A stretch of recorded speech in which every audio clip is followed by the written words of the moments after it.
আলেমে আলেমে বিভেদ এখন জালিমে জালিমে দোস্তি, আলেমে আলেমে বিভেদ এখন জালিমে জালিমে দোস্তি। পথের ঠিকানা জানা নেই কারো, কে কোথায় পাবে স্বস্তি, কে কোথায় পাবে স্বস্তি। ঠিক কিনা? আলেমে আলেমে বিভেদ জালিমে জালিমে দোস্তি। আমাদের এই সমাজে ফরজ নিয়ে কিন্তু মারামারি নাই, আছে নাকি? ফজরের 2 রাকাত ফরজ নামাজ, এটা নিয়ে সন্দেহ, এটা নিয়ে কোনো দ্বিধাদ্বন্দ্ব আছে? কিন্তু নফল নিয়ে আছে। কথায় হাত বাঁধবো, আস্তে আমিন না জোরে আমিন, এ নিয়ে চলছে আমাদের সমাজে দ্বন্দ্ব। ঠিক কিনা? ফরজ নিয়ে তো মারামারি নেই, নফলে সফল রূপ, টুপি রাখার আকৃতি নিয়ে গবেষণা হয় খুব। ঠিক কিনা? এই টুপি আলিয়ার, ওইটা কওমির, ওটারে দেখলে সালাম দিবা, ওটারে দেখলে দিবা। আমারও হুজুর দেখেছি সালাম দেওয়ার হয়ে রাস্তা চেঞ্জ করেছে, তবুও সালাম দেয় না। ঠিক কিনা? আমার জাহান্নামীদের 1 নাম্বার আফসোস হবে। রব্বুল আলামিন বলছেন, ইন্না আনযারনাকুম আযাবান করিবা ইয়াওমা ইয়ানজুরুল মার'উ মা কদ্দামাত ইয়াদাহু ওয়া ইয়াকুলুল কাফিরু ইয়া লাইতানি কুনতু তুরাবা। রব্বুল আলামিন সূরাতুন নাবায় সর্বশেষ নাম্বার আয়াত 40 নাম্বার আয়াতে রব্বুল আলামিন ঘোষণা দিচ্ছেন, যখন মানুষগুলো জাহান্নামী হয়ে যাবে, কিয়ামতের ভয়ঙ্কর বিচার ব্যবস্থা, এটা যেন তেন কোনো বিচার ব্যবস্থা হবে না মুসলমান। বিচার ব্যবস্থার প্রচন্ড বিচার ব্যবস্থা যেদিন শুরু হয়ে যাবে, এই জাহান্নামীগুলি আফসোস করে বলবে, হে রব, হে আমার মালিক, দুনিয়ায় যখন আমরা অবস্থান করেছিলাম, আমরা যদি মানুষ না হয়ে মাটি হয়ে যেতাম, তাহলে আজকে আমাদেরকে জাহান্নামে যাওয়া লাগতো না। কি না হয়ে?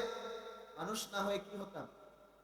মাটি হইলে এই জাহান্নামের যে লেলিহান শিখা কিংবা কিয়ামতের ময়দানের যে অবস্থা, এটা কিন্তু যেন তেন কোনো অবস্থা হবে না।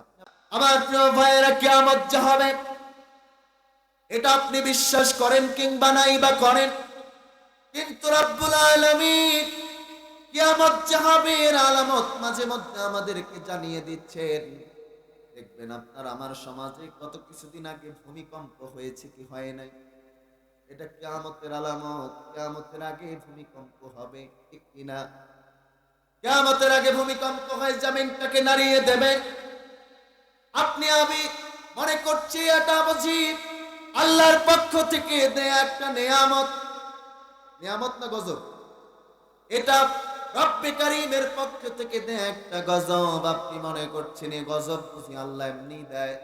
এই গজব কিন্তু এমনি এমনি আসে না। এই গজব আসে আপনার আমার চলন বিলনের জন্য, এই গজব আসে। আমার প্রিয় ভাইয়েরা, খুব মনোযোগ দেবেন।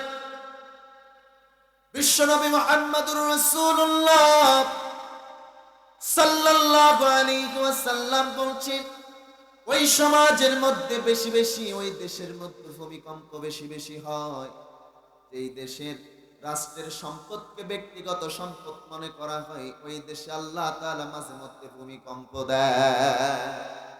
বাংলাদেশে তো রাষ্ট্রের সম্পদ ব্যক্তিগত হয় নাই, বুঝছে? এক একজন নেতা কোটি কোটি কোটি টাকা মেরে দিয়ে বিদেশে বাড়ি বানিয়েছে। এক নেতা দেখলাম মালয়েশিয়ায় বাড়ি, আমেরিকায় বাড়ি। বললাম, নেতা এত বাড়ি দিয়ে কি হবে, এত বাড়ি কেন বানালে? নেতা ডেকে বলে, হুজুর, দেশের যে পরিস্থিতি, যে কোনো সময় দেশ ছাড়া লাগতে পারে, ঠিক কিনা? আমি বললাম, নেতা শোনো, দেশের বাইরে বাড়ি বানাও, ভারতে পালাও, ইন্ডিয়াতে যাও। আপনাদের পাশে তো ভারত ইন্ডিয়া একটাই তো নাকি? পিছনেই না? বর্ডারের কাছে তো ওয়াজ করতেছে, শুনতে পাচ্ছেন না সবাই? আমার প্রিয় ভাইয়েরা, বললাম যে দেশে তুমি বাড়ি বানাও, মালয়েশিয়া বানাও, আমেরিকাতে বানাও, যে দেশেই তোমার বাড়ি হোক না কেন, ওই দেশে আজরাইল যায় কি যায়? বাড়ি করে পালাতে পারো, দেশ ছেড়ে যেতে পারো, কিন্তু আজরাইল কিন্তু তোমার জান কবজ করবে। কথা বলে ঠিক কিনা? আমার ভাইয়েরা, এই জন্য রাষ্ট্রের সম্পদ ব্যক্তিগত সম্পদে পরিণত করা যাবে না, হলে কিন্তু ভূমিকম্প আসবে। বিগত সময় এটা হয়েছে, আগামীতে করতে দেয়া যাবে। আমার প্রিয় ভাইয়েরা, এই জন্য আমরা কিয়ামতটাকে তো জানাতন দিবস মনে করি। আল্লাহর সেদিনের বিচার ব্যবস্থা যখন প্রতিষ্ঠিত হয়ে যাবে, জাহান্নামীরা প্রথম নাম্বার আফসোস করবে, হে রব, আমরা যদি মানুষ না হয়ে মাটি হয়ে যেতাম তাহলে কতই না ভালো হতো, জাহান্নামে আসা লাগতো না। এমনি এমনি তো বলবে না। বাংলাদেশের বিচার ব্যবস্থা দেখে, আমি ইন্টারনেটের সুবাদে কিছুদিন আগে দেখেছিলাম কিছু নেতাদেরকে যখন ট্রাইব্যুনালের সামনে দিয়ে নিয়ে যাওয়া হচ্ছিল, আমাদের বাংলাদেশের কিছু মানুষ জুতা দিয়ে টিন দিয়ে স্বাগত জানাচ্ছিল, ঠিক কিনা? এটা দেখে দেখেন আপনার অনেকের লজ্জায় মাথা হেট হয়ে গেছে। আপনি কি চিন্তা করে দেখেছেন মুসলমান কিয়ামতের দিনটা কেমন হবে? সূর্যটা মাথার উপর চলে আসবে।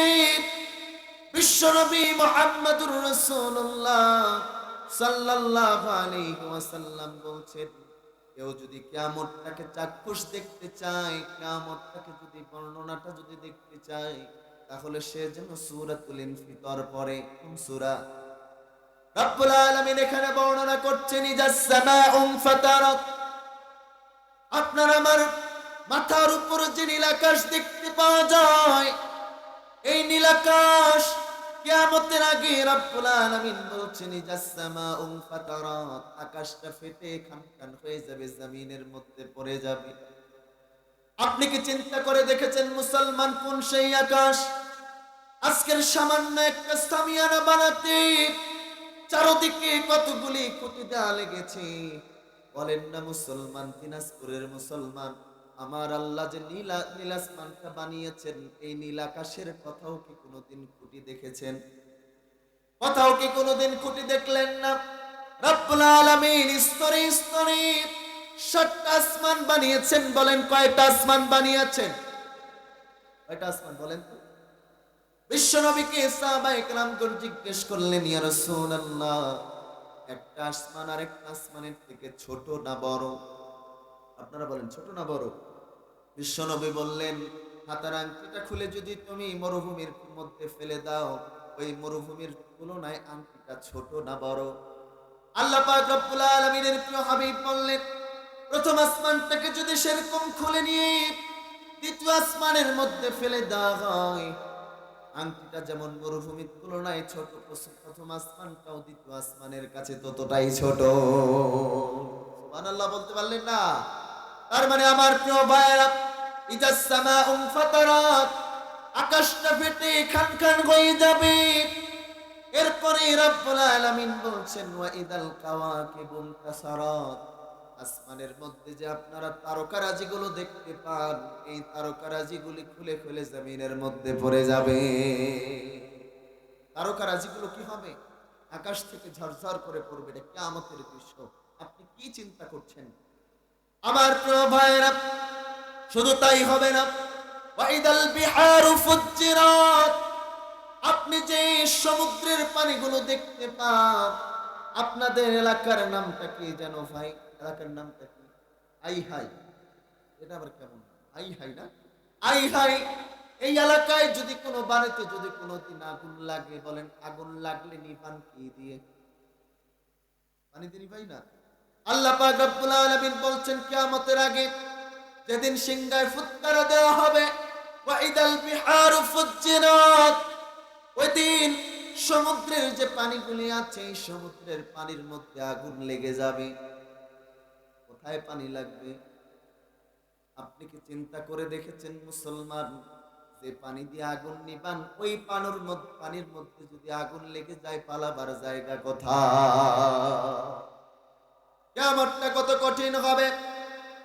রব্বুল আলামিন বলছেন, ওয়া ইদাল কুবুরু বুসিরাত, যত মানুষ কবরের মধ্যে প্রথিত হয়েছে, আপনার এলাকার মানুষগুলো যারা কবরে গিয়েছে, আমার পরে যারা কবরে যাবে, আমরা যারা কবরে যাব, আমাদেরকে আবার কবর থেকে উঠানো হবে কি হবে না? উঠানো হবে কি হবে না প্রিয় মুসলমান? আমার প্রিয় ভাইয়েরা, খুব মনোযোগ দিয়ে শুনবেন আপনারা। আল্লাহ পাক রব্বুল আলামিন কিয়ামতের বর্ণনা করছেন, ওয়াইদাল কুবুর বুসিরাত, কবরগুলিকে উন্মোচন করে দেওয়া হবে। এজন্যই কবরকে ভয় করেন, কিয়ামতকে ভয় করেন। অনেকেই মনে করেন মরে গেলাম, ভূত হয়ে গেলাম, যদি শেষ, আর আল্লাহর দরবারে উঠা লাগবে না। আল্লাহর দরবারে উঠা লাগবে। ও মুসলমান, কিভাবে আল্লাহর দরবারে আপনি উঠবেন?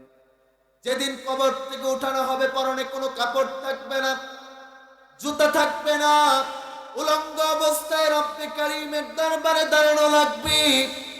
আপনি, আমার এলাকার অনেক যুবক দেখে বলে, হুজুর আমরা তো প্রাণ ছাড়া কিছুই বুঝি না, আমরা প্রাণ ছাড়া কিছুই চিন্তা করি না। হুজুর আমার শরীরের কোটটাকে দেখেছেন? এই কোটটা কিন্তু আড়ং থেকে কিনেছি।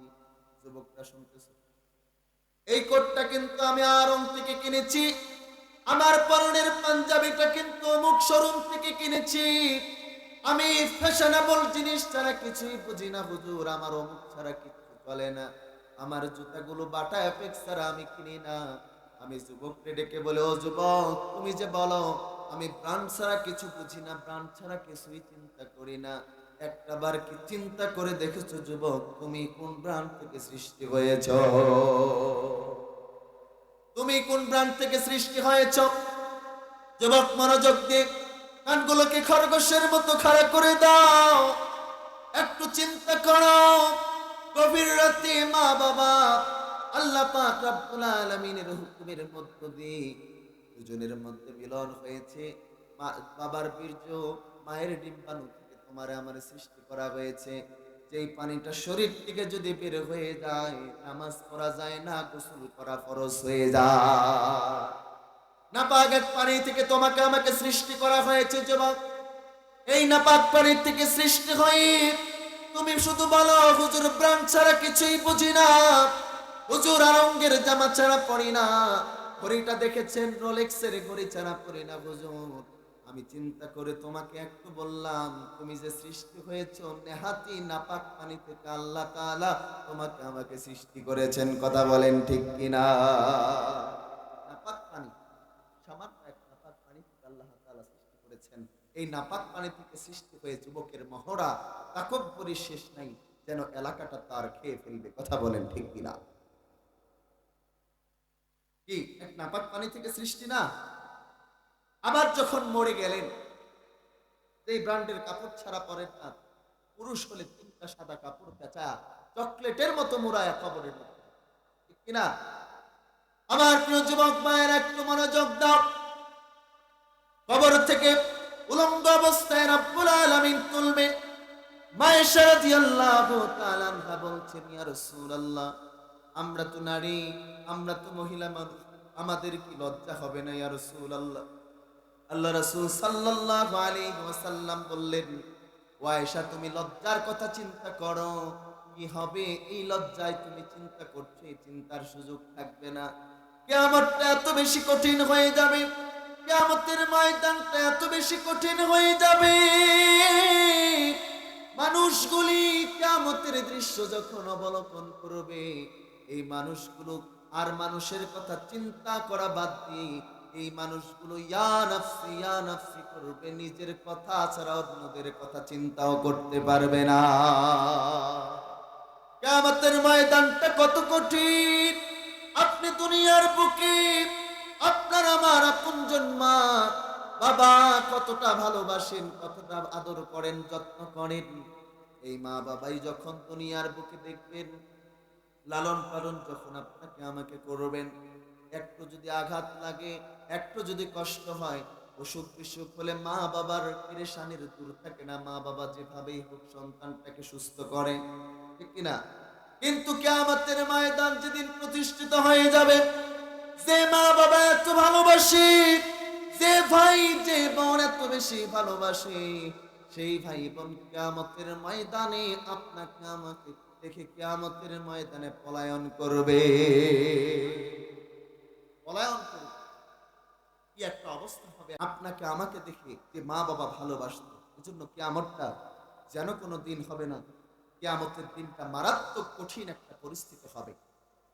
সেদিনের বিচার ব্যবস্থা দেখে মানুষগুলো আফসোস করবে, হেরা মানুষ না হয়ে যদি মাটি হয়ে যেতাম তাহলে কতই না ভালো হতো। তাহলে প্রথম নাম্বার আফসোস কি মুসলমান? মানুষ না হয়ে। আপনাকে রাগ করতেছেন? শেষ করে দেব? এখনো তো সামনে আরো কিছু চমকপ্রদ কথা রয়েছে। আমার প্রিয় ভাইয়েরা, খুব মনোযোগ দেওয়া লাগবে। কোন জাহান্নামের কথা বলছি? যেই জাহান্নামের মধ্যে মানুষগুলো প্রবেশ করবার পরে মানুষগুলো আফসোস করবে। শুধুই কি ওই জাহান্নামের কথা বলছি যেই জাহান্নামের মধ্যে মানুষকে যদি ফেলে দেওয়া হয়, ফেলে দিলে সর্বপ্রথম যেই অঙ্গটা পড়ে যাবে, মানুষের ভিতরে থাকা কলিজাটা সর্বপ্রথম করে অঙ্গার হয়ে যায়।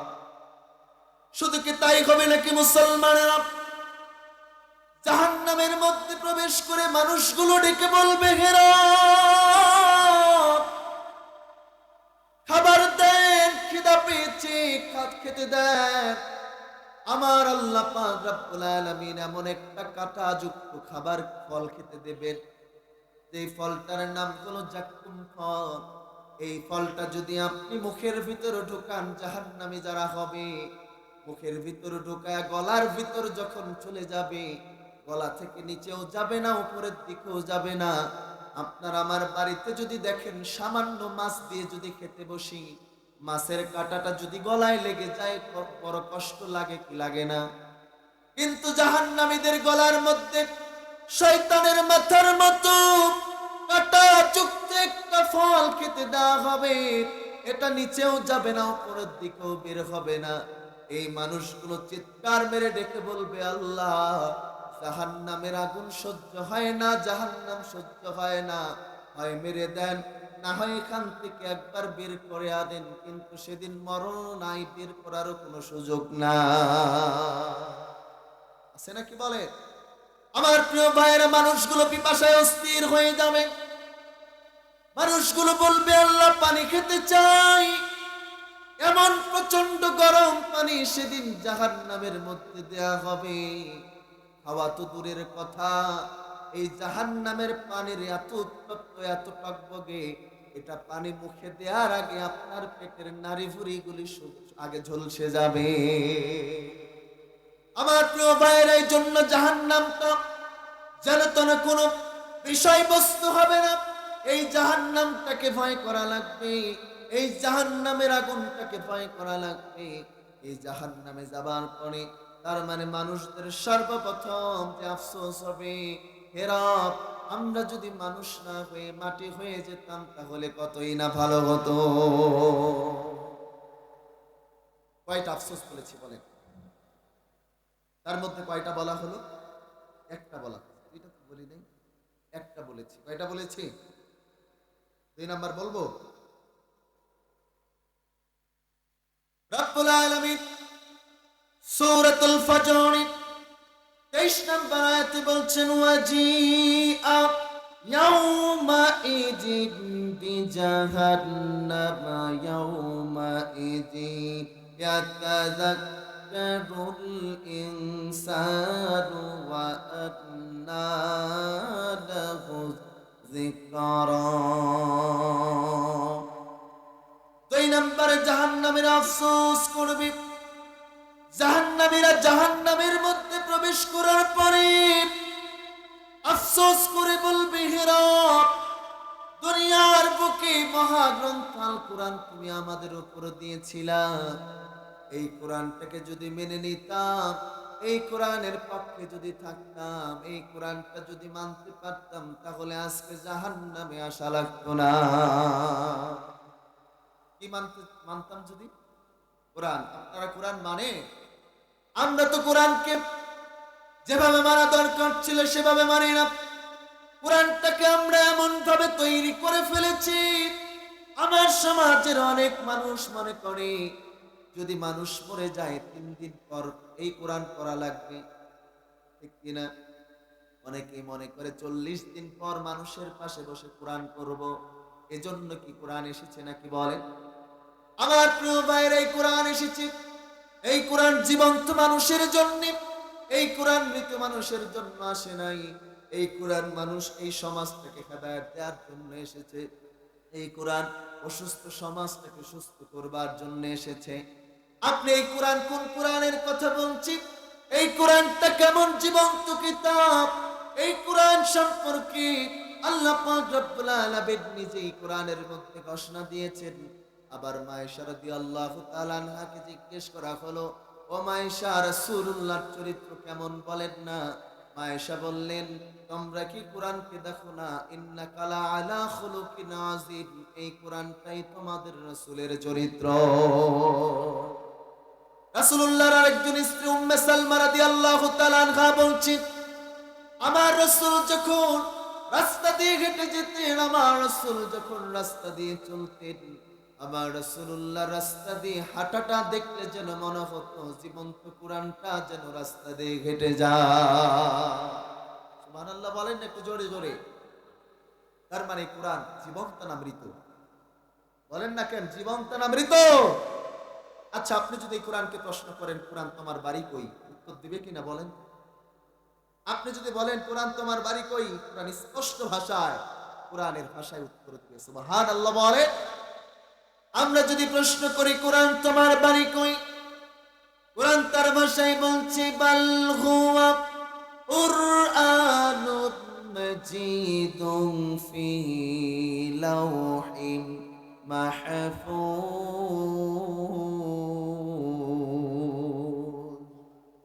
কোরআন থেকে বলছে আমার বাড়ি হলো লাওহে মাহফুজে। সুবহানাল্লাহ বলতে পারলেন না? আপনি যদি কোরআনকে জিজ্ঞেস করেন, ওই কোরআন, বুঝলাম তোমার বাড়ি লাওহে মাহফুজে, কখন দুনিয়ার বুকে এসেছে, উত্তর দিবে কিনা? কোরআন বলবে, শাহরু রমাদানাল্লাযী উনজিলা ফীহিল কুরআন। কোরআন বলছে আমি রমজানুল মুবারক মাসে এসেছি। আল্লাহু আকবার! কি কোরআন, একবার চিন্তা করছেন?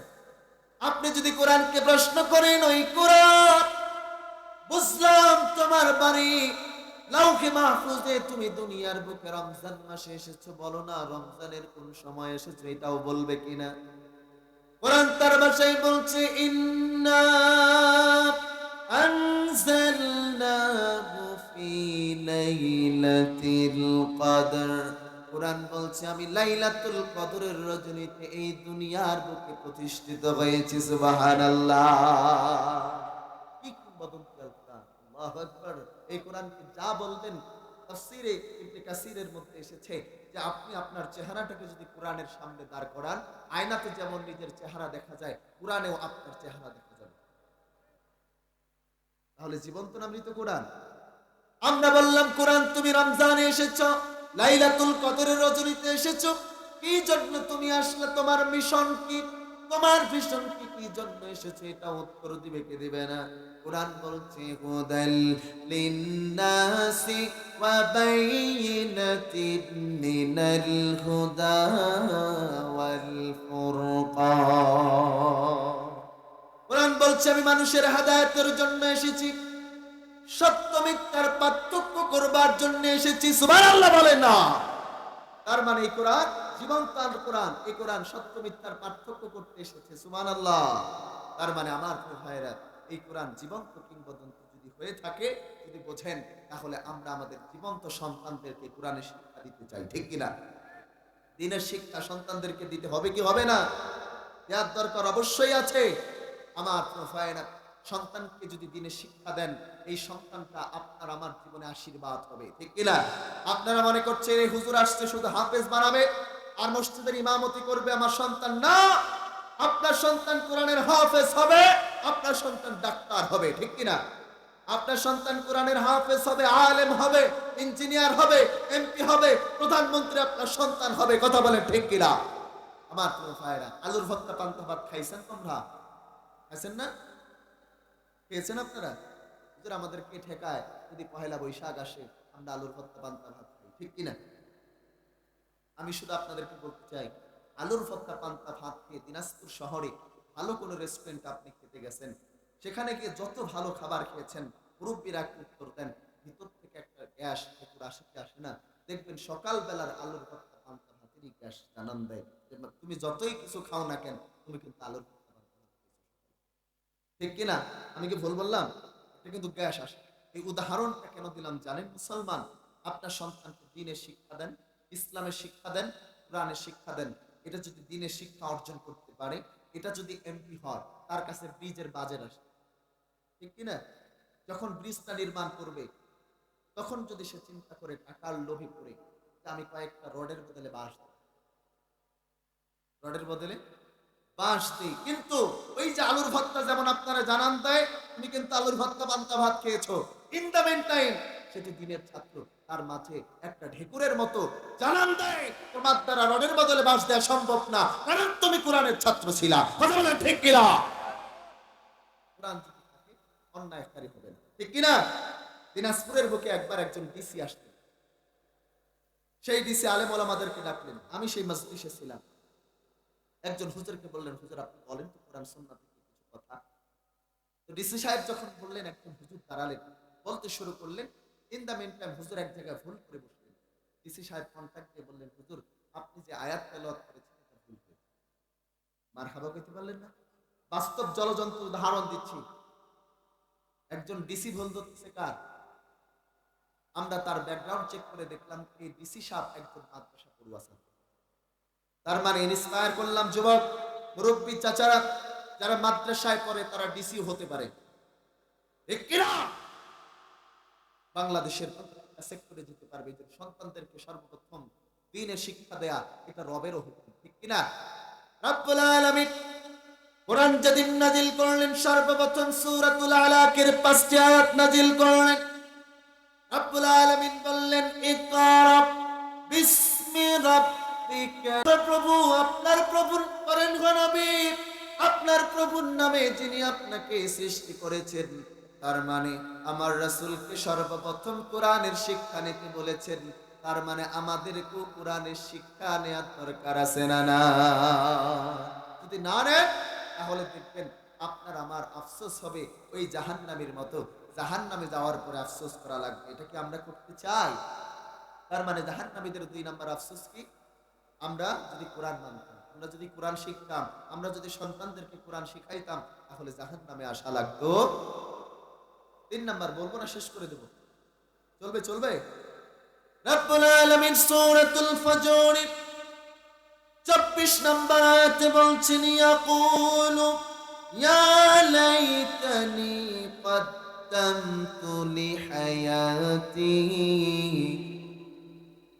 জাহান্নামীরা জাহান্নামে প্রবেশ করবার পরে যখন দেখবে জাহান্নামের কঠিন পরিস্থিতি, কত কঠিন অবস্থা, জাহান্নামের কঠিন পরিস্থিতি দেখবার পরে জাহান্নামীরা আফসোস করে বলবে, আল্লাহ,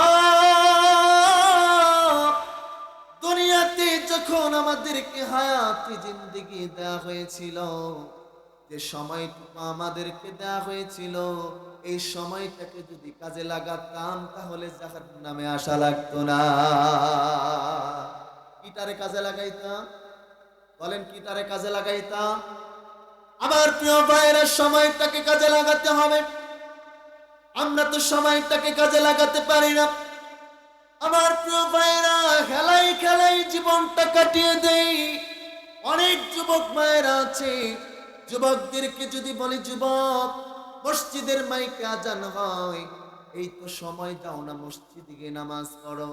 অনেক যুবক ডেকে বলে, হুজুর সময় তো হয় নাই, দাড়ি তো পাকে নাই, দাড়ি কয়েকটা পাকুক তারপরে মসজিদে যায়, এরকম যুবক আছে না? না,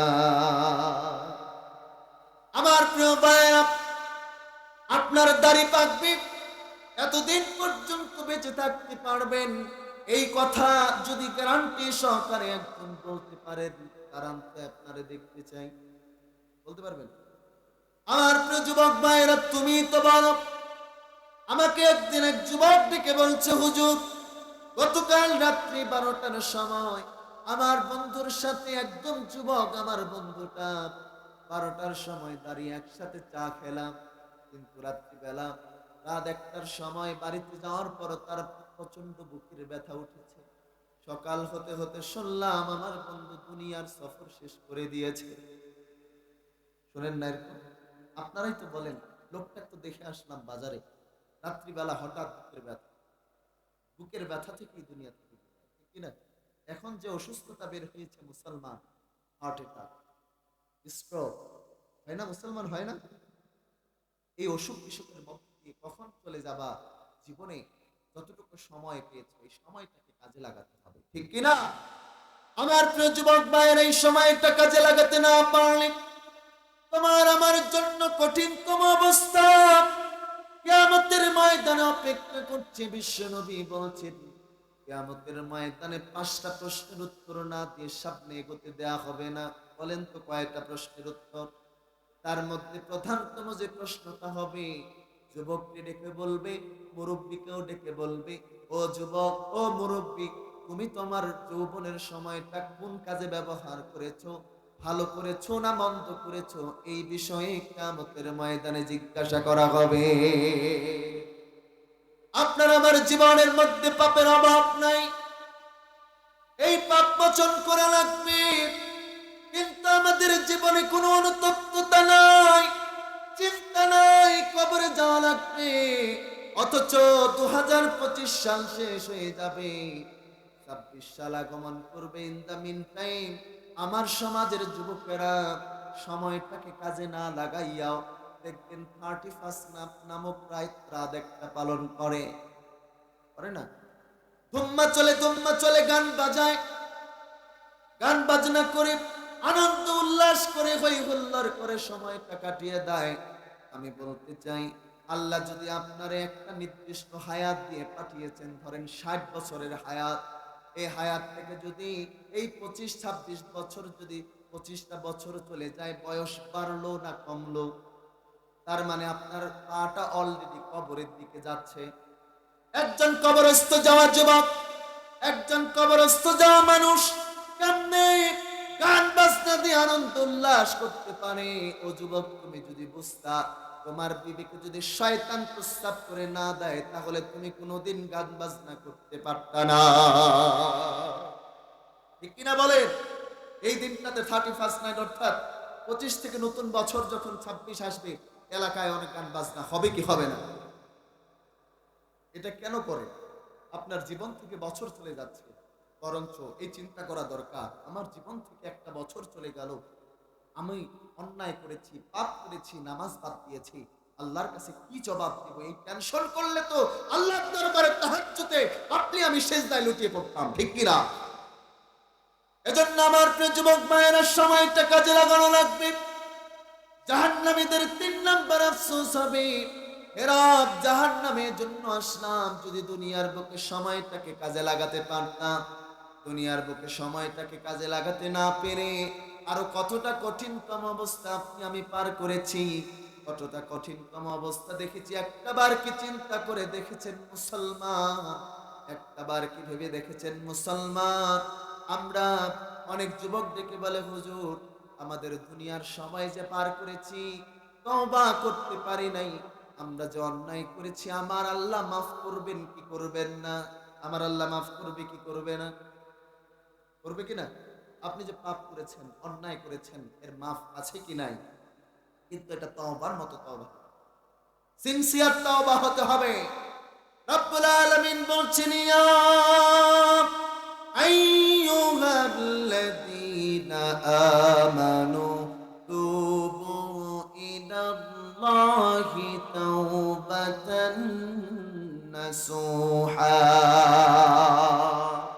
রব্বুল আলামিন থেকে বলছেন, ইয়া আইয়ুহাল্লাযীনা আমানু, হে ঈমানদারেরা, হে বিশ্বাসীরা, তুবু ইলাল্লাহি তাওবাতান নাসুহা, তওবার মতো করে যদি তওবা করতে পারো, সিনসিয়ার একটা যদি তোমরা তওবা করতে পারো, রব্বুল আলামিন বলছেন, তুবু ইলাল্লাহি তাওবাতান নাসুহা, এরকম তওবা করতে পারলে পাহাড় সমপরিমাণও যদি গুনাহ হয়, রব্বুল আলামিন জিন্দেগীর तमाम গুনাহ খাতাকে maaf করে দেবে। আল্লাহ রাসূল সাল্লাল্লাহু আলাইহি ওয়াসাল্লাম বলেছেন, 2 ফোঁটা পানি আমার আল্লাহর কাছে অনেক দামি। বলেন, কয় ফোঁটা পানি? দুই ফোঁটা পানি এক নম্বরে জিহাদের ময়দানে, আপনি জিহাদের ময়দানে যুদ্ধ করতে গিয়ে আপনি রক্তের ফোঁটা পড়েছে, এই রক্তের ফোঁটা আল্লাহর কাছে অনেক দামি। দুই নম্বরে অনুতপ্ত বান্দা যখন তওবা করবে, তওবা করে করে চোখের পানি যখন নাকের ডগায় চলে আসবে, এই ফোঁটা পানি আল্লাহর কাছে অনেক বেশি দামি। সুবহানাল্লাহ বলে না আমার প্রিয় ভাইরা। এজন্য তওবার মতো করে তওবা করার দরকার আছে না নাই? তওবার মতো করে তওবা করব আমার প্রিয় ভাইরা, আমার প্রিয় ভাইরা। তওবার মতো তওবা করতে, তার মানে আমি কয়টা বলেছি? তিনটা। মনে আছে আপনাদের? ওয়াজ শুনতেছেন তো নাকি? ওয়াজ নিয়ে বাড়িতে যেতে হবে। এমন ওয়াজ শোনা যাবে না যে ওয়াজ শুনে সকালে কি হয়েছে না হয়েছে বরং হুজুর রে গাইল, ঠিক কিনা? তিনটা বলেছি, 4 নাম্বার বলবো। কয় নাম্বার? 4 নাম্বারে যে আফসোস হবে জাহান্নামে যাবার পর। রব্বুল আলামিন সূরাতুল হাক্কা এর 25 নাম্বার আয়াতে বলছেন, ওয়া আম্মা মান উতিয়া কিতাবাহু বিশিমালিহি ফায়াকুলু ইয়া লাইতানি লাম উতা কিতাবিয়া। মানুষগুলো যখন জাহান্নামের মধ্যে প্রবেশ করবে, জাহান্নামে অবস্থানরত মানুষগুলি আফসোস করে বলবে, হে রব, আমরা যে আজকে জাহান্নামের মধ্যে প্রবেশ করলাম, আমাদের হাতে যে আমলনামাটা দেয়া হয়েছে, এই আমলনামাটা যদি ডান হাতে দেয়া হতো, বাম হাতে না দিয়ে ডান হাতে যদি দিতেন তাহলে কতই না ভালো হতো, জাহান্নামে আসা লাগতো না। আমলনামা পেতে চাই কোন হাতে, কিন্তু ডান হাতে দেয়া হবে না তাদের যার আমলনামার মধ্যে সমস্যা আছে, ঠিক কিনা? আমলনামা তো সেই আমলনামা হওয়া লাগবে। আপনি কি মনে করছেন আপনার বাম হাতটা আগা দিয়েছেন আর আপনার হাতে আমলনামা তুলে দেওয়া হবে? না না মুসলমান, বাম হাতটা আগা দিবেন আর আমলনামা দিবে, সেটা হবে না। আমার আল্লাহ তাআলা বুকের ভিতর দিয়ে হাতটা ঢোকায় পিছন দিক থেকে হাতটা বের করবেন। আপনি আমি মনে করছি আবার কেমন বিষয় হবে, এটা আবার কতটা কঠিন হতে পারে? না না, এটা তো বেশি কঠিন না। যেদিন মানুষগুলোকে বাম হাতে আমলনামা দিয়ে দেওয়া হবে, ভিতর দিয়ে যখন পিছন দিক থেকে হাতটা বের করা হবে, মানুষগুলো এত চিৎকার করবে, এত চিৎকার করবে, আর আল্লাহরে ডেকে বলবে, হে রব, বাম হাতে আমলনামা দেওয়ার দরকার নাই, হয় মেরে ফেলেন, না হলে ডিরেক্ট জাহান্নাম দিয়ে দেন, তবু এই আযাব, এই বাম হাতে আমলনামা নেয়ার মতো ক্ষমতা আমাদের না। আপনি কি চিন্তা করে দেখেছেন মুসলমান কতটা কঠিন হবে জাহান্নামটা? কতটা কঠিন হবে বাম হাতে আমলনামা নেওয়াটা? শুধু কি তাই হবে নাকি মুসলমান, কি করেছেন দুনিয়ার বুকে এই আমলনামার মধ্যে তুলে দেওয়া হবে কি হবে না? বলেন হবে কি হবে না? দুনিয়াতে যা করেছেন ও এমপি সাহেব, ও চেয়ারম্যান সাহেব, ও হুজুর সাহেব, দুনিয়ার যত মানুষ আপনারা দুনিয়ায় যত অপকর্ম করেছেন একটাও আল্লাহ তাআলা বাদ দেবেন না, ঠিক কিনা? শুধু আমলনামা তুলে দেবে এটা না। রব্বুল আলামিন বলছেন, ওয়া ইয়াকুলু ইয়া ওয়াইলাতানা মা লিহাদাল কিতাবি লা ইয়ারাতান ইল্লা আহসাহা। মানুষগুলো যখন তার আমলনামাটা এরকম হাতে নেবে, মানুষগুলো আমলনামাটা হাতে নেওয়ার পরে এই মানুষগুলো ভীত বিহ্বল হয়ে যাবে। ভীত বিহ্বল হয়ে মানুষগুলো বলবে, হায় হায়, এটা আবার কেমন আমলনামা, এটা আবার কেমন বই, এটা আবার কেমন কিতাব? দুনিয়ার বুকে থাকতে ছোট বড় যেটাই করেছি আমার আল্লাহ তাআলা একটাও বাদ দেয় না। দুনিয়াতে ছোট বড় যত অন্যায় করেছেন সব অন্যায় এখানে তুলে দিয়েছেন কে? ও এমপি সাহেব, আপনার কাছে জনগণের মাল এসেছিল, বাজেট এসেছিল এখানে ব্রিজ বানানোর জন্য, রোডের বদলে যখন তুমি বাস দিয়েছো সেটাও এখানে তোলা আছে, ঠিক কিনা? নাই, সেটা নাই। এক একজন দেখবে আর জিহ্বার মধ্যে কামড় দিবে, হায় হায় এটা কেমন আমল নামা, ছোট বাদ পায় নাই, বড়টাও বাদ পায় নাই, ঠিক কিনা?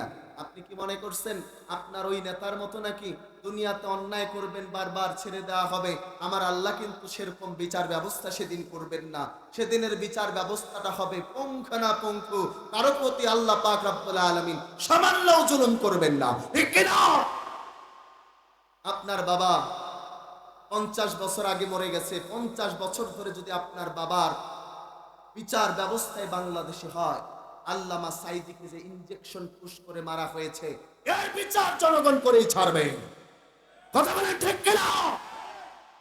আপনার বাবার বিচার হয় 50 বছর, আল্লামা সাইদের বিচারও হবে 100 বছর, ঠিক কিনা?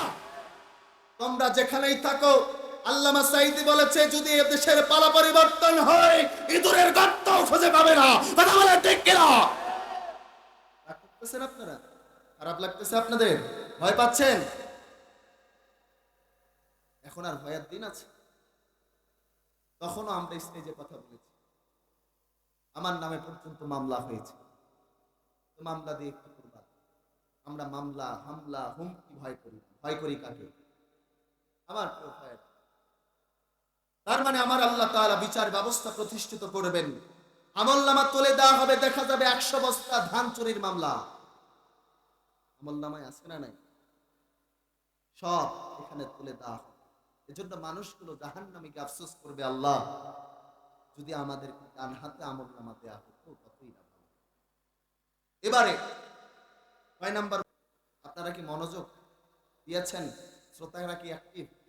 আমি অ্যাক্টিভ শ্রোতা ছাড়া কথা বলি না। কয়জন? কয়টা বলেছি? 4টা বলেছি। এবার কয় নাম্বার? 5 নাম্বার। এবারেরটা শুধু আফসোস করবে না মুসলমান, এবার শুধু আফসোস করবে না, আফসোস তো করবেই, আফসোস করার সাথে সাথে হাত দুটা কামড়ানো শুরু। কি অপরাধ জানার দরকার আছে?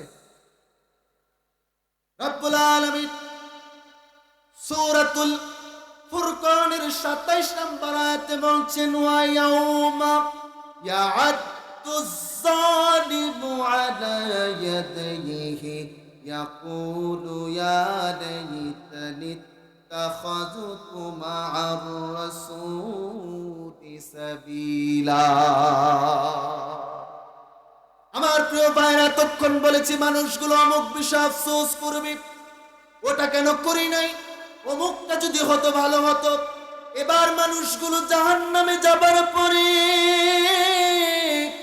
আফসোস শুধু করবে না, হাত দুইটা মুখের কাছে নিয়ে আসবে, নিয়ে আসার পরে কামড়ানো শুরু করবে। আর কামড়াতে কামড়াতে মানুষগুলো বলবে, হায় আফসোস হে আমার রব, আজকে জাহান্নামে আসা লাগতো না, যদি দুনিয়ায় থাকতে রাসূলুল্লাহকে আদর্শ নেতা মানতাম তাহলে আজকে আমাদেরকে জাহান্নামে আসা লাগতো না, ঠিক কিনা? আরে আদর্শ মানতাম রাসূলুল্লাহ, আমরা মানি কাকে? অমুক নেতার চরিত্র গুয়ের থেকে অপবিত্র, ঠিক কিনা? নেতার আদর্শ মানা যাবে না, মানতে হবে কার আদর্শ? না হলে কিন্তু ওই হাত দুইটা মুখে নিয়ে কামড়ানো লাগবে, জাহান্নামে আফসোস করা লাগবে। ওই দিন আসার আগে ভালো হয়ে যাও মুসলমান, ঠিক কিনা? এই কথাগুলি অনেকের গায়ে লাগতে পারে, অনেকের ব্যথা লাগতে পারে। ব্যথা যদিও লাগুক, কোরআন দিয়ে আমরা ওষুধ দিই, ঠিক কিনা? আমার প্রিয় ভাইয়েরা, তার মানে রাসূলুল্লাহকে আদর্শ মানে নেই। যুবকেরা তো আরো মানে না। যুবকদের চুলের কাটিং দেখছেন? এক একটার চুল কাটিং কি পিছনে নাই, সাইডে নাই, উপরে গুলো এরকম কিলা বানায়। আপনাদের এলাকায় তো নাই। আমি গতদিন সিরাজগঞ্জ ছিলাম, তো বলো হুজুর আমাদের এলাকায় ভরি ভরি, আপনাদের এলাকায় আছে? নাই না? আছে, আছে কম। আমি বললাম, যুবক এটা কোন চুল কাটিং দিছো বাবা? বলে হুজুর আপনি কি দুনিয়ায় থাকেন, খেলা দেখেন? এটা হচ্ছে মেসি কাটিং, নেইমার কাটিং। বুঝতেছো যুবকেরা? আমি বলি এটা মেসিও কাটিং না, নেইমার কাটিং না, এটা হচ্ছে কুত্তা কাটিং, ঠিক কিনা? এটা রাসূলুল্লাহর সুন্নাহ নির্ভর করেন। আমি চিন্তা করলাম, দেশের এতগুলো জেলা ঘুরলাম, দেখি তো কোন জেলাতে রাসূলুল্লাহর সুন্নাহ ভিত্তিক চুল কাটা হয়, একটাও পেলাম না, একটাও নাই। আমার প্রিয় ভাইয়েরা, এজন্য আমরা চাই রাসূলুল্লাহকে আদর্শ মানতে, ঠিক কিনা? হযরত আবু মাহজুরা রাদিয়াল্লাহু তাআলা আনহু নামে একজন সাহাবী ছিলেন। তখনও তিনি ঈমান আনেন নাই, রাসূলুল্লাহর কাছে ঈমান এনে কালিমা পড়ে মুসলমান তখনও তিনি হন নাই। হযরত আবু মাহজুরা মক্কার গলিতে খেলাধুলা করছিলেন, কয়েকজন যুবক মিলে। হযরত বিলাল আযান দিচ্ছেন মসজিদের মাইকে। হযরত বিলাল যখন আযান দেয়, আবু মাহজুরা সহ বাকি যুবকগুলি আযানটাকে ভেঙানো শুরু করে দেয়। আযানের বাক্যগুলো যেমন বলে, আবু মাহজুরা সহ আবার সেভাবে ভাঙ্গা ভাঙ্গা আযানগুলো বলে। ওই পথ ধরে বিশ্বনবী মুহাম্মদুর রাসূলুল্লাহ সাল্লাল্লাহু আলাইহি ওয়াসাল্লাম যাচ্ছিলেন। রাসূলুল্লাহ দেখলেন কয়েকজন যুবক আযানটাকে ভেঙাচ্ছে। আল্লাহ রাসূল সাল্লাল্লাহু আলাইহি ওয়াসাল্লাম দাঁড়িয়ে দেখলেন একটা যুবকের কণ্ঠ বড় সুন্দর, দারাজ কণ্ঠে আযানটাকে ভেঙাচ্ছে। আল্লাহ রাসূল সাল্লাল্লাহু আলাইহি ওয়াসাল্লাম আযানটা শুনে ওই যুবকদের পাশে দাঁড়িয়ে থাকলেন। ইন দা মিন টাইম আযান শেষ হয়ে গেল। যুবকদেরকে আল্লাহ রাসূল সাল্লাল্লাহু আলাইহি ওয়াসাল্লাম ধরে ফেললেন, বললেন তোমাদের মধ্যে একটা যুবকের কণ্ঠটা বড় সুন্দর, দারাজ কণ্ঠে আযানটাকে ভেঙাচ্ছিল, বলো তো কোন যুবক এটা করছিল, একটু নামটা জানতে চাই। সব যুবকগুলো আবু মাহজুরাকে দেখা দিল। আল্লাহ রাসূল সাল্লাল্লাহু আলাইহি ওয়াসাল্লাম সব যুবককে ছেড়ে দিয়ে আবু মাহজুরাকে চেপে ধরলেন। এরপরে বললেন, ও মাহজুরা, তুমি যা আযান দিচ্ছিলা, ভেঙাচ্ছিলা, তোমার কণ্ঠটা বড় সুন্দর, তোমার কণ্ঠে আমি রাসূলুল্লাহ বিমুগ্ধ হয়েছি, আরেকবার আযান শুনতে চাই।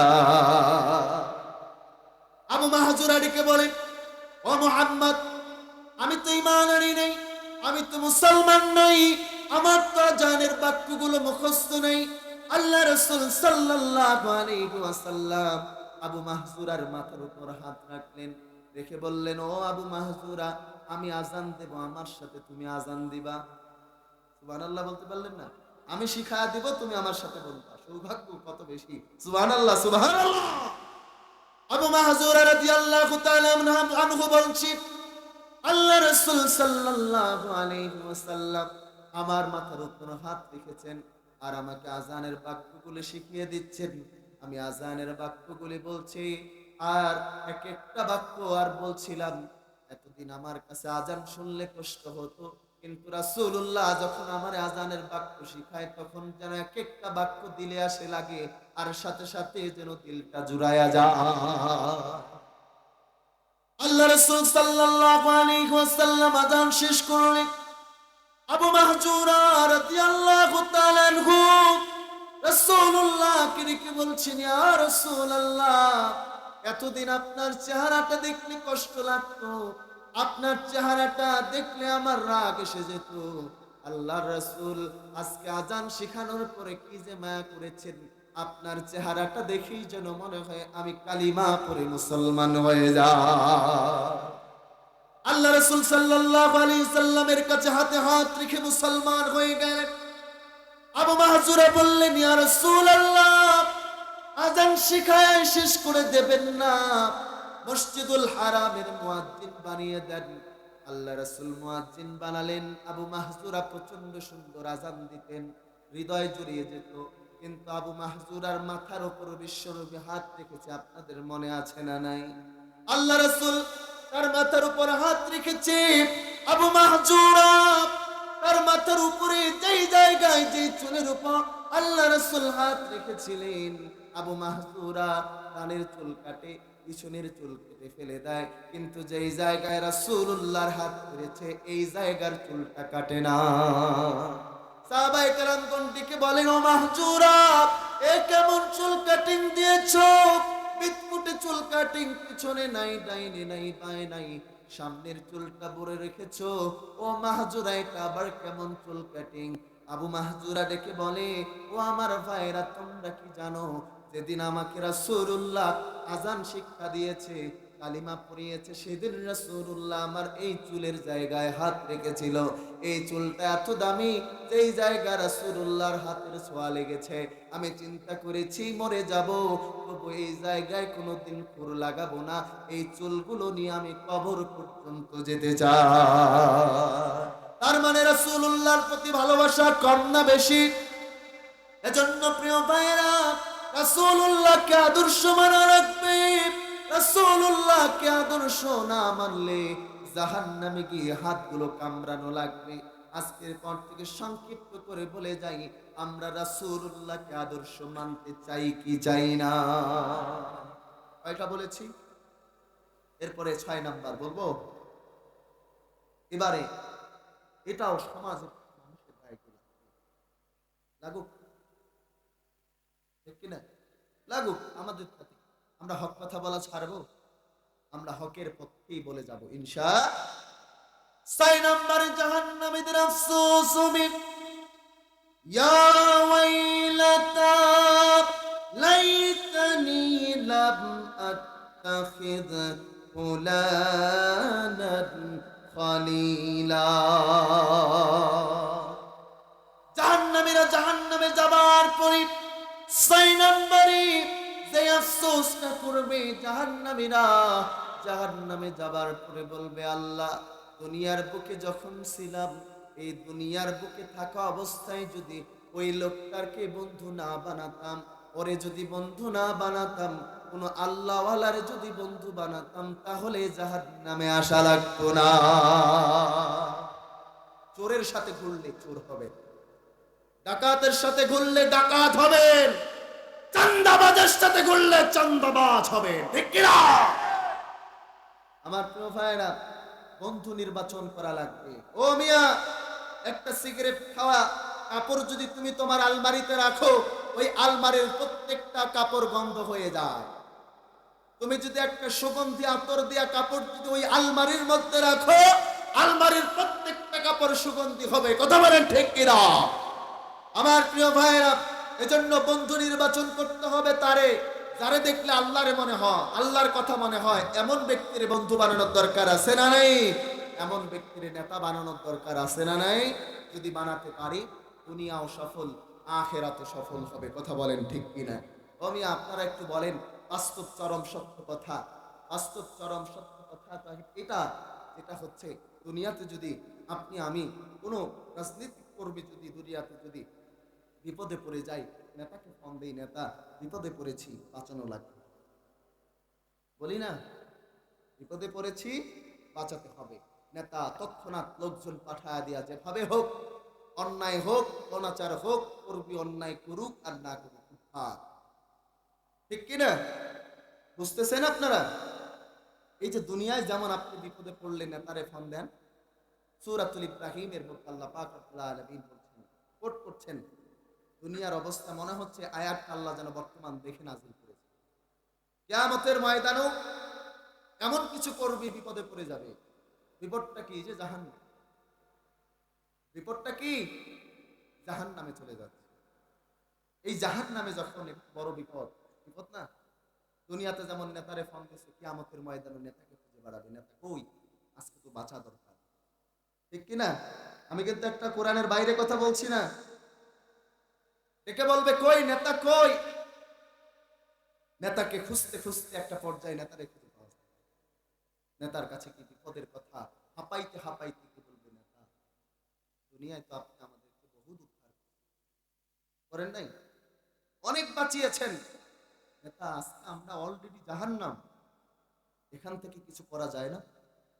আমার প্রিয় ভাইয়েরা, আল্লাহ পাক রব্বুল আলামিন সূরাতুল ইব্রাহিমের মধ্যে বলছেন, নেতাগুলি সেদিন বলবে, নেতা আমাদেরকে কি বাঁচানো যায় না? নেতা এবার ডেকে কি বলবে জানেন?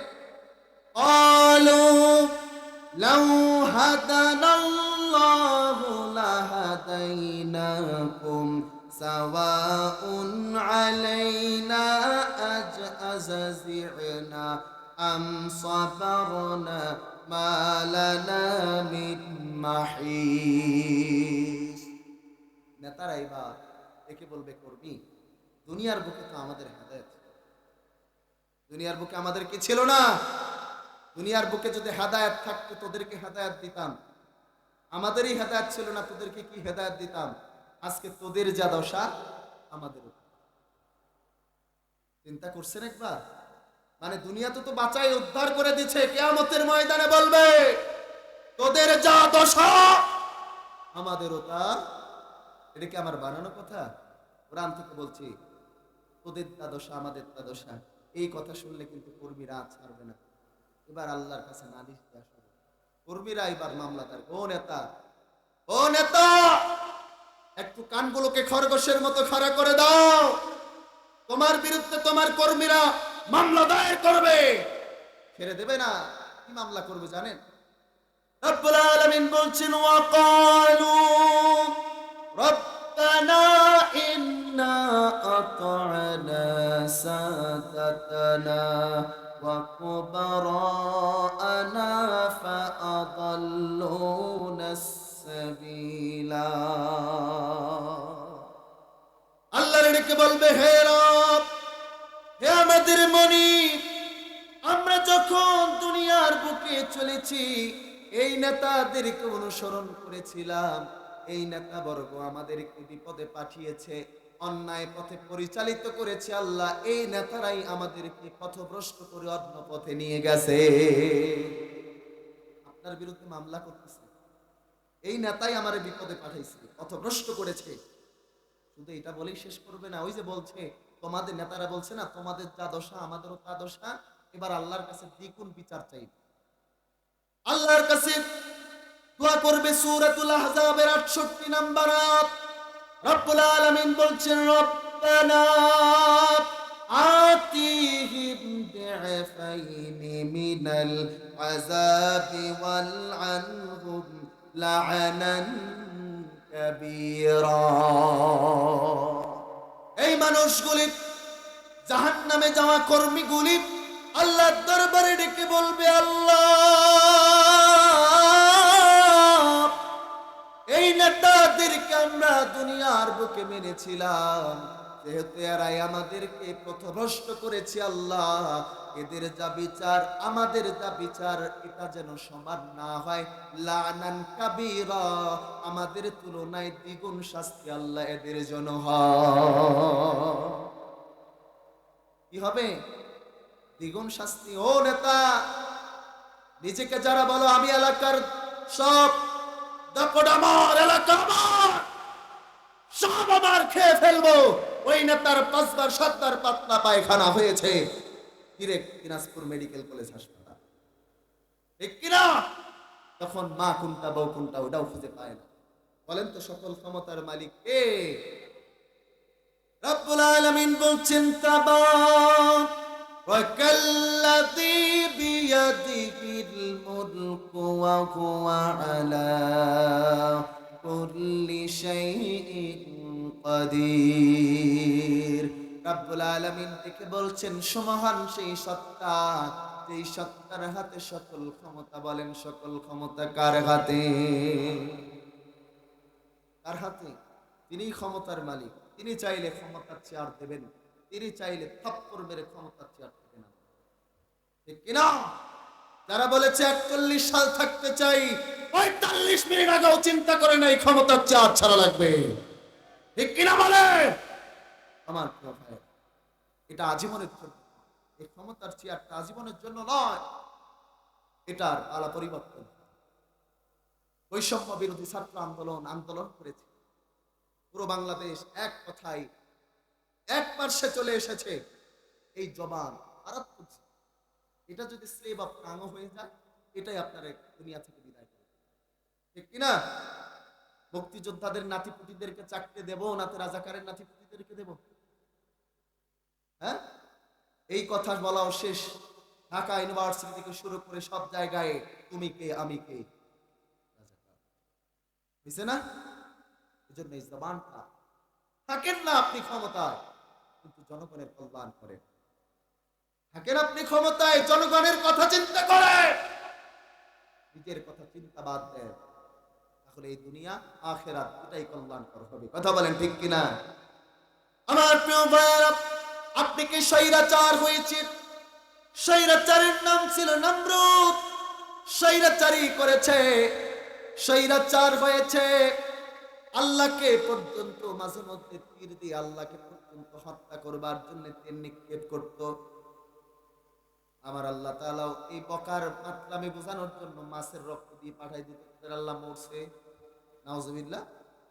এই নমরুদ পর্যন্ত দেখেন কত বড় স্বৈরাচার ছিল।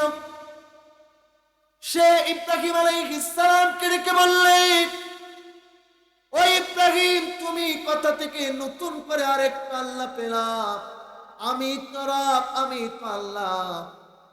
হযরত ইব্রাহিম আলাইহিস সালাম তাকে ডেকে বললেন, ও নমরুদ, তুমি যদি আল্লাহ হও, তুমি যদি আল্লাহ হও তাহলে বলো না, তুমি যদি আল্লাহ হও তুমি কি কি ক্ষমতা আছে তোমার? নমরুদ আবার ডেকে বলে, তোর আল্লাহর কি কি ক্ষমতা? হযরত ইব্রাহিম আলাইহিস সালাম বলেন, আমার আল্লাহ জীবন দেয়, মরণ দেয়। সুবহানাল্লাহ কইতে পারলেন না?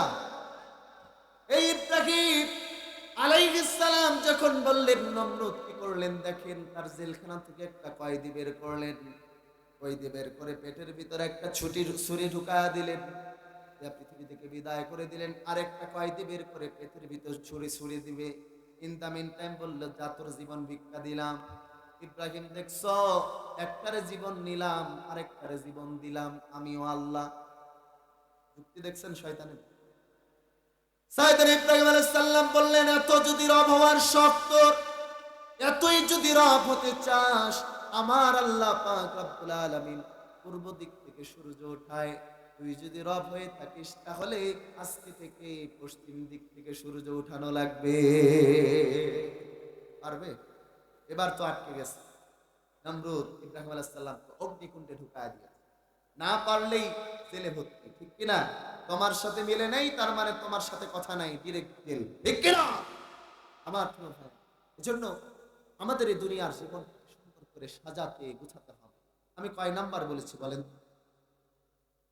সবগুলো শুনবেন? রাত তো হয়ে যাচ্ছে, প্রধান বক্তা আসবে না? প্রধান বক্তা তো আলোচনা করবে, রাত অনেক হয়ে যাচ্ছে। আরেকটা আফসোস করবে জাহান্নামীরা, দীর্ঘ করছি না, জাহান্নামীরা জান্নাতের যে নাজ নিয়ামত আছে সেটা দেখবার পর আফসোস করবে, আল্লাহ দুনিয়াতে থেকে ভালো করতাম, আজকে জাহান্নামে না এসে জান্নাতে যেতাম। সুবহানাল্লাহ, সুবহানাল্লাহ বলে। আমার প্রিয় ভাইরা, সূরাতুল মুদ্দাসসিরের মধ্যে আছে জান্নাতীরা জান্নাতের বেলকনির মধ্যে দাঁড়ায় থাকবে আর দেখতে পাবে জাহান্নামের মধ্যে পরিচিত কিছু ভাই দেখা যায় জাহান্নামের মধ্যে অবস্থান করছে। ডেকে বলবে, আনিল মুজরিমিন, কি তোমাদের অপরাধ? কি অপরাধের কারণে জাহান্নামে এসেছো? কি হয়েছে তোমার? জাহান্নামে কেন তোমরা আসলা? জান্নাতীরা প্রশ্ন করবে, জাহান্নামীরা এবার উত্তর দিবে, ক্বালু লাম নাকু মিনাল মুসাল্লিন। জাহান্নামীরা ডেকে বলবে, দুনিয়ার বুকে আজান যখন হতো নামাজে তো যেতাম না, মসজিদে যেতাম না, বরং ইমাম মুয়াজ্জিনের সমালোচনা করতাম। আছে না এরকম? আপনাদের এলাকায় ইমাম মুয়াজ্জিনের সমালোচনা হয়? করে না? করে। ওর হোটেলে বসে নামাজ যাবে না, আবার ইমামের দোষ এবং মুয়াজ্জিনের দোষ ধরার অভাব থাকবে না, ঠিক কিনা? এমনও হয় নামাজে যায় না, করে দেখে 1 মিনিট যদি লেটে আজান দিয়েছে, মুয়াজ্জিন সাহেব চাকরি বাঁচানোর ইচ্ছা আছে, হুমকি দেয় না? এরা কারা জানেন? বাড়িতে বউয়ের সাথে পারে না যারা, ইমাম মুয়াজ্জিনের সাথে লাগে তারা, ঠিক কিনা? এই যে চাচা প্রচন্ড খুশি, অমন করছে না? আমার প্রিয় ভাইয়েরা, নামাজ প্রতিষ্ঠা করেন, নামাজ প্রতিষ্ঠার আন্দোলন করেন। আপনি বলেন, হুজুর নামাজ প্রতিষ্ঠা বলতে তো বুঝি না, বুঝবেন কেমনে? নিজে তো নামাজ সম্পর্কে গবেষণাই করেন না। আমি অপকটে বলতে চাই, এই সমাজে যদি নামাজ প্রতিষ্ঠিত থাকতো, এই সমাজে অন্যায় থাকতো না, ঠিক কিনা? নামাজ প্রতিষ্ঠিত কি? এইখানে একজন নেতা আসছে, যেই নেতা তারা বক্তব্য দিচ্ছে কিন্তু নেতার পরনে কোনো কাপড় না। এই নেতার বক্তব্য শুনবেন, আগে কাপড় পরেন তারপর বক্তব্য দেন, ঠিক কিনা? এটা প্রতিষ্ঠিত? জামা কাপড় আমাদের সমাজে কি প্রতিষ্ঠিত? কারণ জামা কাপড় না দেখলে এটা পাগল বলবে। আমাদের চোখে প্রতিষ্ঠিত কিনা? এটা যেমন প্রতিষ্ঠিত, ঠিক তেমনই কোন বেনামাজি প্রতিষ্ঠা বলতে কি বোঝেন? বেনামাজি নেতা যদি এখানে দাঁড়ায় বক্তব্য দেয়, আগে ঘাটটার পিছনে ধরে বলবেন, যা আগে নামাজ পড় তারপর বক্তব্য দে। কারণ করে ল্যাংটা ল্যাংটা লাগে, যেমন কাপড় না পড়লে ল্যাংটা লাগে, নামাজ না পড়লে বেনামাজি ল্যাংটা লাগে, ঠিক কিনা? এটা হচ্ছে প্রতিষ্ঠিত। এইভাবে বুঝতে হবে, নামাজটা প্রতিষ্ঠা হলে সমাজ পরিবর্তন হয়ে যায়। তো হয় না। নামাজ প্রতিষ্ঠা হলে সমাজ পরিবর্তন হয়ে যেত। ও মুসলমান, একটু মনোযোগ দেন। নামাজ আপনাকে আমাকে কি শিখায় আর আপনি কি শিখেন? আপনার আমার মসজিদের ইমাম সাহেব নিয়োগ দেওয়া রাখবেন। ইমাম সাহেব নিয়োগ দেওয়ার জন্য শর্ত করে দিয়েছেন, ইমাম সাহেব যদি সিগারেট খায় বলেন ইমাম চলবে নাকি? নাকি বলবেন চলেন ইমাম সাহেব আপনি সহ দুইটা সিগারেটের টান মারি, বলবেন নাকি এটা বের করে দিবেন? ইমাম সাহেব যদি সুদ খায় চলবে? ইমাম সাহেব যদি ঘুষ খায় চলবে না? ইমাম সাহেব যদি মদের বোতল হাতে নিয়ে মদ খায় চলবে না? ইমাম সাহেবের বউ ব্যাপারটাই চলবে না? ইমাম সাহেব রাতের অন্ধকারে হোটেলে যদি মেয়ে নিয়ে থাকে চলবে? এই ইমাম যদি, আপনার এলাকার ইমাম যদি এই কাজগুলো, মুসলমান আপনার বিবেকে কি শয়তান প্রস্রাব করে দিয়েছে নাকি? একজন সামান্য এলাকার ইমাম নির্বাচন করতে গিয়ে যদি এতগুলি কোয়ালিটি দেখা লাগে, আপনার এলাকার চেয়ারম্যান তো আপনার ইমাম, আপনার এলাকার এমপি তো আপনার ইমাম, আপনার দেশের প্রধানমন্ত্রী তো আপনার ইমাম। কথা বলেন ঠিক কিনা? এরা যদি ইমামের চরিত্র এমনি দেখা লাগে, তাহলে বাংলাদেশের প্রধানমন্ত্রী ইমাম সাহেবের চরিত্রটাও এভাবে খুঁটে খুঁটে দেখার দরকার আছে না? না, কিন্তু আমরা তো দেখি না, শুধু মসজিদেই পারি, কারণ মসজিদের ইমাম দুর্বল। আর ওরা তো বড় বড় নেতা, ওই ইমামদের সাথে তো পারি না। মসজিদের ইমাম সাহেব নিয়োগ দেওয়া হয়েছে, এই ইমাম সাহেব যদি কোরআন না পড়ে আব্রাহাম লিঙ্কন, মেকাইভেলি, এরিস্টটলের দেয়া মতবাদ মতদর্শ দিয়ে যদি নামাজ পড়ায় চলবে? কোরআন দিয়ে নামাজ পড়া বাদ দিয়ে পাগল হয়েছে নাকি ইমাম? বের করো, ঠিক কিনা? ইমাম যদি কোরআন বাদ দিয়ে আব্রাহাম লিঙ্কনের মতবাদ মতদর্শ দিয়ে যদি নামাজ পড়ে, ইমাম চলে না। একটা এলাকার ইমাম, অথচ বাংলাদেশের ইমাম যখন বলে শরিয়া মানি না, তখন কি আপনাদের বিবেকে শয়তান প্রস্রাব করেছে নাকি? ঠিক কিনা? আমার আপনারা বুঝি রাগ করতেছেন? চলবে?